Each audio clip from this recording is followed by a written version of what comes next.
Good day sa inyo mga idol! Mala Santorini vibes and modern staycation condo unit ba ang hanap nyo? For only 2,600 pesos. Good for 2 packs na. Aakalain mo talaga na para ka nang nasa ibang bansa. 2 hours away lang din ito from Manila. At dito mo lang yan matatagpuan sa Tagaytay na meron kasamang super aesthetic na aquarium swimming pool. Na tamang-tama para mag-selfie tayo para may pang-post sa ating mga social media account. Let's go mga idol! Mag-room tour na tayo dito sa Juana Slope located sa Labela, Tagaytay. Pagpasok pa lang namin, andito agad ang kanilang cute na kitchen na kumpleto sa gamit. At lahat yan, pwede nyo nang magamit like rice cooker, electric kettle, microwave, mini refrigerator, plates at iba pang utensils. Kung gusto nyo magluto, yes, pwedeng-pwede dahil meron din silang induction cooker. Bukod pa nga dyan, meron din kasamang complimentary coffee. Napaka-social kasi Starbucks mga idol. Proceed naman tayo sa kanilang living area. Ang ganda at super instagrammable ng place. Meron malaking TV, pwede kayong mag-Netflix. Provided na rin ito ng internet connection. Habang dito kayo naka-stay, pwede pa din kayo makapag-work with no hassle.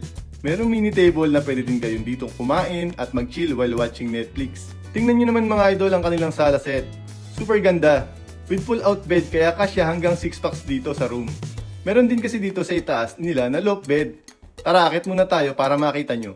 Kasya dito ang 3 packs at super comfy talaga at naka-high ceiling. Hindi kayo mauuntog. Tapos ito naman ang view kapag andito kayo sa loft bed. Naka-fully air condition na din ang buong room. Alam nyo ba mga idol, isa sa pinakang nagustuhan ko dito, meron silang Bible na pwede nyo ring basahin habang naka-stay kayo rito, bago kayo matulog at magising sa umaga. Let's go na tayo sa favorite spot ko dito, yung kanilang comfort room. Super linis at napakabango pa. Provided na ang shampoo, conditioner, bath soap, towels, and guest kit. Sisipagin ka talagang maligo kasi yung shower nila with heater na.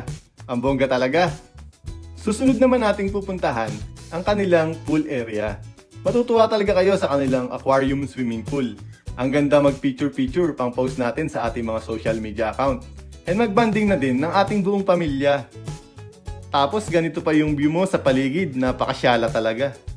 Dito sa Labela Residence, allowed ang mga small pets natin. Make sure lang na naka-diaper ang mga alaga natin. Di nyo na din kailangan pang lumabas para kumain. Dahil maraming restaurant dito sa loob ng Labela Residence. Katulad ng Sweet Nut Haven at Bella Xiao. Kung meron kayong kasama ng mga kids, mag-enjoy sila dito sa Kids Park na andito sa loob ng Labela Residence. Kung naghahanap naman kayo ng mala nature vibes ang dating, meron din silang mini forest na pwede kayo ditong tumambay. Kung gusto nyo rin mag-side trip, malapit lang ito sa mga pasyalan dito sa Tagaytay. Kung paano naman pumunta dito, just type nyo lang sa Waze ang Labela Tagaytay. At dito na yan mismo nakapin. Along National Road lang ng Tagaytay, makikita nyo na ang signboard ng Labela Tagaytay. Tapos kanan lang kayo, and then 200 meters left, andito na kayo sa Labela Tagaytay. Accessible ito sa lahat ng uri ng sasakyan. At may malaking parking space with security guard 24/7. Kaya talagang very safe ang mga service vehicle nyo. For booking and inquiries, just message lang kayo sa Juana Slope Labela Tagaytay official page. So paano mga idol?